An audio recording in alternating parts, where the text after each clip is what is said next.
성도님들 반갑습니다. 오늘 계시록 말씀을 통하여서 오늘도 주님의 뜻이 우리 가운데 밝히 드러나고 또 우리를 향하신 주님의 뜻을 발견하여서 그 뜻 가운데로 우리가 힘차게 걸어가는 귀한 계기가 되었으면 좋겠습니다. 오늘 우리에게 주신 하나님의 말씀 계시록 2장 12절부터 17절까지의 말씀입니다. 버가모 교회의 심부름꾼에게 이렇게 써보내오라. 날카로운 양날 칼을 가지신 분이 이렇게 말씀하신다. 나는 내가 어디에 거주하는지를 알고 있다. 그곳은 사탄의 왕좌가 있는 곳이다.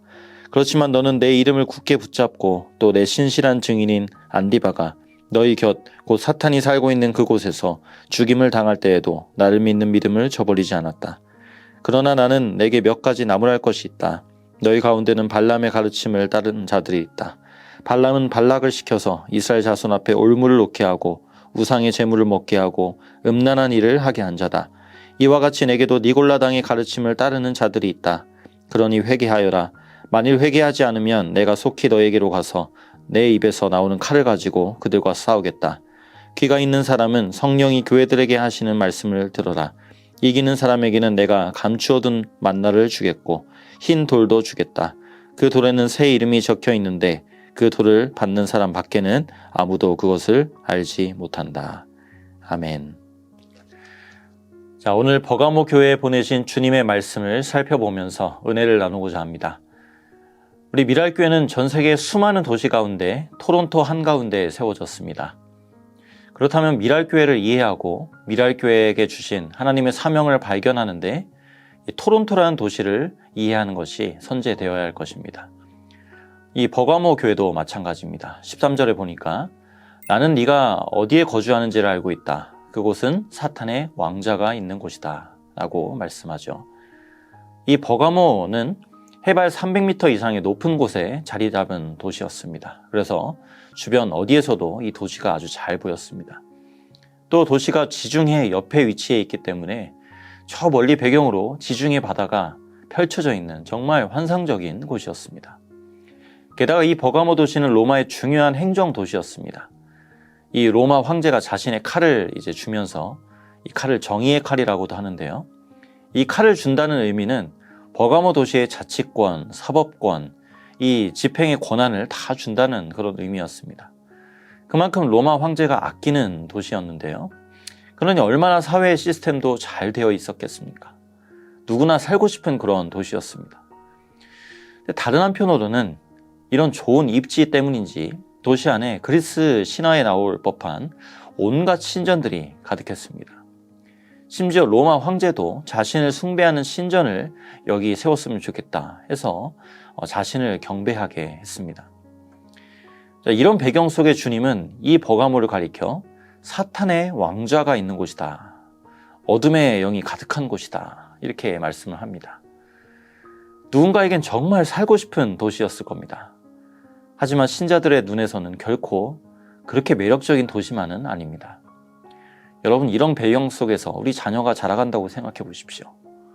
우리 가정이 교회 같은 가정으로 이런 도시 속에서 세워져 가는 것 좀 어려워 보입니다. 사실 버가모만이 사탄의 왕좌가 있는 곳이 아닙니다. 우리가 살아가는 이 세상과 그 질서를 사탄이 지배하고 있습니다. 사탄이 공중에 권세 잡은 자라고 하는 의미가 바로 이것입니다. 이런 세상 속에서 믿음을 지킨다는 것, 특히 버가모 도시 속에서 믿음을 지킨다는 것은 생명을 걸어야 된 일이었습니다. 실제로 버가모 교회는 순교자의 피가 흐르는 교회였습니다. 13절 말씀에 보시면 그곳은 사탄의 왕좌가 있는 곳이지만 너는 내 이름을 굳게 붙잡고 또 내 신실한 증인인 안디바가 너희 곁 곧 사탄이 살고 있는 그곳에서 죽임을 당할 때에도 나를 믿는 믿음을 저버리지 않았다. 안디바라는 순교자가 이 도시에서 나왔습니다. 사도 바울이 버가모에서 복음을 전하고 교회를 세웠는데 그 교회에만 계속 있을 수 없으니까 자신의 후임자로 세운 사역자가 바로 이 안디바였습니다. 한마디로 한 교회의 담임 목사가 끝까지 믿음을 지키면서 죽임을 당한 것이죠. 여러분, 한 교회의 리더십이 죽임을 갑자기 당했습니다. 교회가 큰 혼란에 빠질만 하지 않습니까? 근데 그런 상황 속에서도 주님은 이렇게 버가모 교회를 칭찬하세요. 너는 내 이름을 굳게 붙잡았다. 사탄의 공세로 교회 지도자가 순교했고 교회가 힘을 잃고 이제 사탄이 쾌재를 부를 것 같았는데 순교자의 피가 교회를 적셨고 성도들이 이 일을 계기로 더 주님의 이름을 굳게 붙잡습니다. 여러분, 순교적인 신앙, 요즘 참 듣기 어려운 말 같습니다.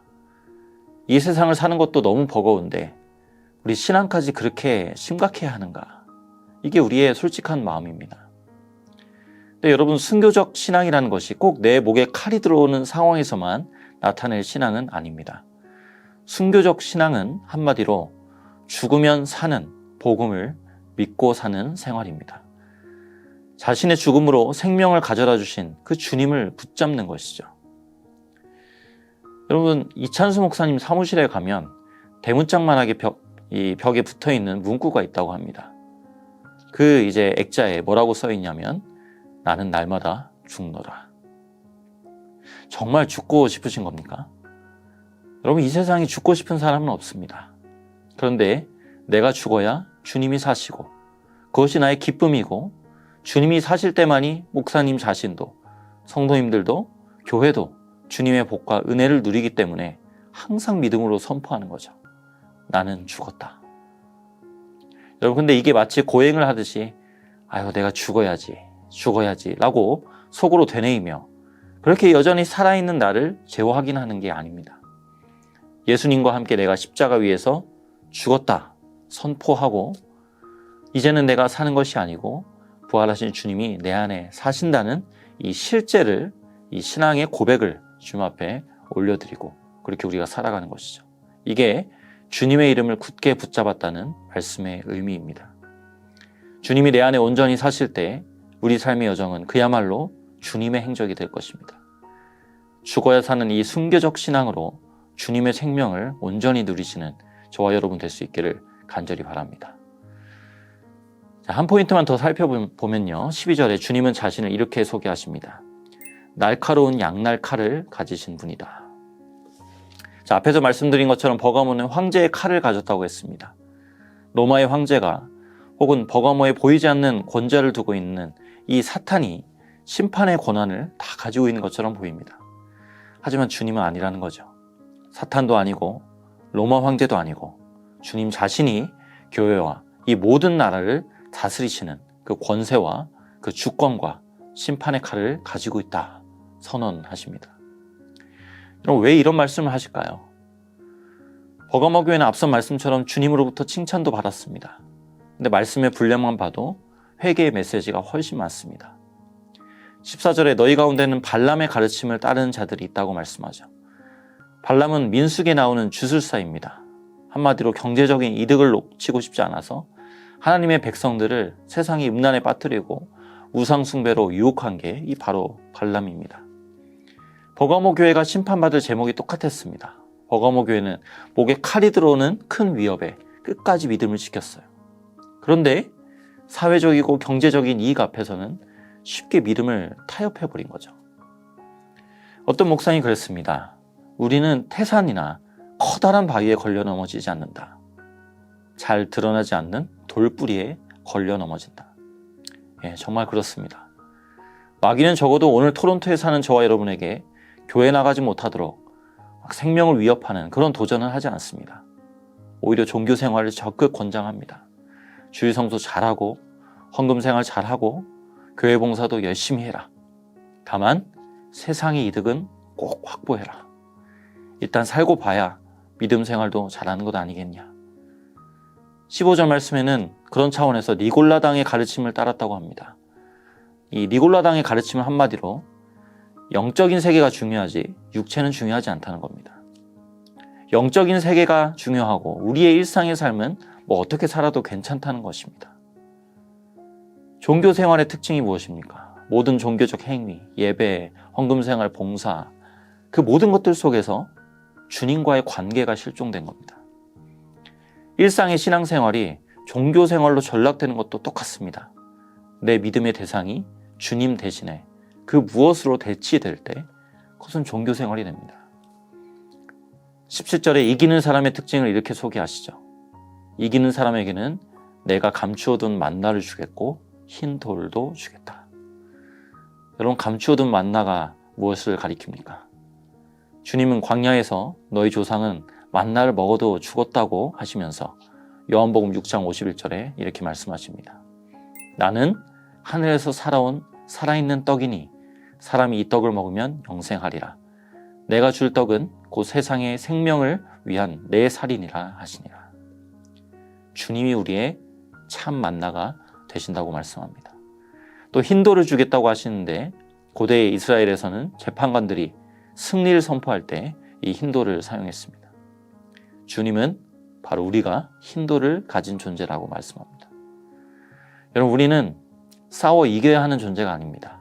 주님을 얻었기에 이미 승리한 자들인 줄 믿습니다. 얼마 전에 오셨던 유기성 목사님께서 세미나 중에 그런 말씀하셨습니다. 주님은 우리의 우선순위 정도가 아니라고, 주님은 우리의 모든 것이 되신다고. 정말 그렇습니다. 주님이 없으면 모든 것을 잃어버린 것입니다. 하지만 주님을 가진 자면 모든 것을 가진 자입니다. 우리 자신을 돌아보면 질그릇같이 연약하죠. 근데 그 안에 주님이 계십니다. 그릇을 보고 음식 먹는 사람은 없습니다. 음식이 중요하지 그릇의 어떠함 크게 중요하지 않습니다. 담긴 내용이 중요합니다. 우리 안에 주님이 계십니다. 우린 연약하지만 주님으로 인하여 우리는 주님의 가치가 되었습니다. 오늘도 이 사실을 우리가 믿고 그 안에서 담대함을 얻고 우리의 모든 것 대신 주님을 바라보는 이 강건함 가운데 은혜와 복이 가득한 하루 되시기를 간절히 소원합니다. 기도하시겠습니다. 하나님 아버지, 감사합니다. 오늘 버가모 교회 가운데 주신 말씀 통하여서 우리 가운데 담긴 이 믿음의 내용을 다시 한번 돌아보게 됩니다. 주님, 이제는 내가 사는 것이 아니요 살아계신 주님께서 우리 가운데 동행하시며 우리를 이끌고 계십니다. 죽어야 사는 이 복음을 붙잡고 오늘도 나의 살아있음을 확인하는 것이 아니라 내가 죽고 주님이 사실 때 그 주님이 나의 모든 것이 되어주시는 이 감사와 찬양과 감격을 가지고 오늘도 살아가실 수 있도록 은혜를 더하여 주시옵소서. 하나님, 때때로 우리의 연약함을 봅니다.